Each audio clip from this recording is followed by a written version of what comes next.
सब कुछ देर में तुम्हारी मौत का नाटक शुरू होने वाला है। कोई और देखे ना देखे, लेकिन तुम्हें मरते हुए मैं बड़े मजे से देखूंगा। आज तुम्हारी हर चीख, हर दर्द की पुकार मेरे कानों में मधुर संगीत की तरह गूंजेगी। मैं साबित कर दूंगा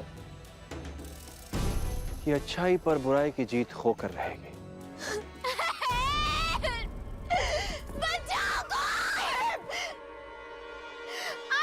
छोड़िए मेरी बच्ची को।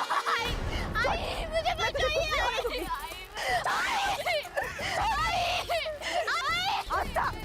बचाइए मुझे। छोड़िए मुझे। क्या कर रहे हैं आप साहिब? छोड़िए मेरी बच्ची को।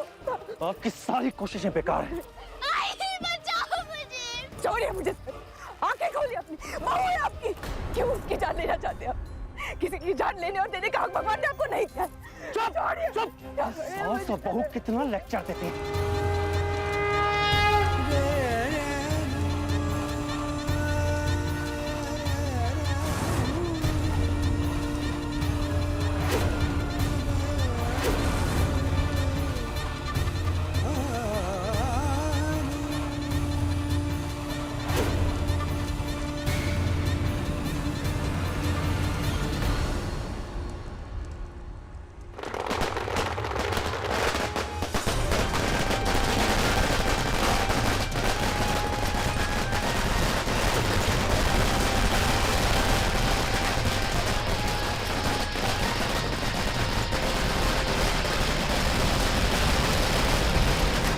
इस बात को स्वीकार कर लीजिए कि आपकी आस्था की कहानी समाप्त हो चुकी है। नहीं। रावण दहन के साथ साथ आपकी बहू भी तड़प तड़प कर जल रही होगी।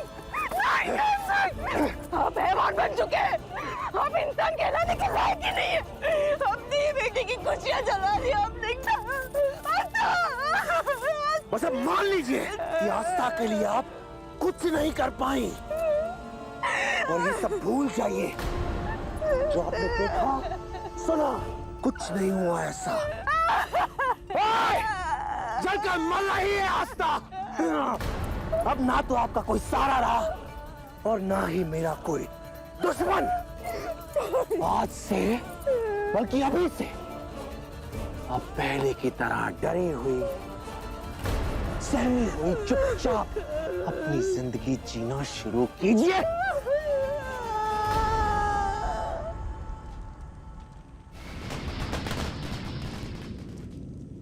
चलिए उठिए, बहुत हो गया ड्रामा। अब तक तो वो जलकर स्वाहा हो चुकी होगी।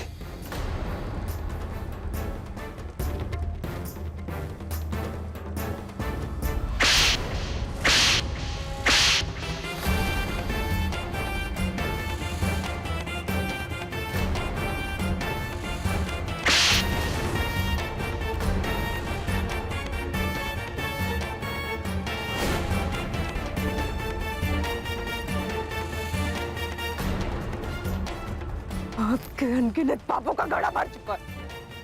कब पाप का घड़ा छलक रहा है साहब। ज्योति के साथ सब कुछ मैंने किया था। आप पर जुल्म पे जुल्म मैं ढाता हूं। आस्था के लोस्कर को मैंने जलाया। उसका जो मुझ पर अटूट विश्वास है अंजलि, उसमें मैं कभी दरार नहीं आने दूंगा। दरार का तो मुझे पता नहीं साहब, लेकिन जब श्लोक का आपकी असलियत का पता चलेगा, उसका आप पर जो विश्वास है वो चूर चूर हो जाएगा। और तब आप अकेले हो जाएंगे, एकदम अकेले। कोई नहीं होगा आपके पास, श्लोक भी नहीं। मैं कितना बुरा हूं ये साबित करने की मुझे बार बार जरूरत नहीं है। मैं और कितना बुरा हो सकता हूं इसका अंदाजा नहीं है। आप सब बताता हूं।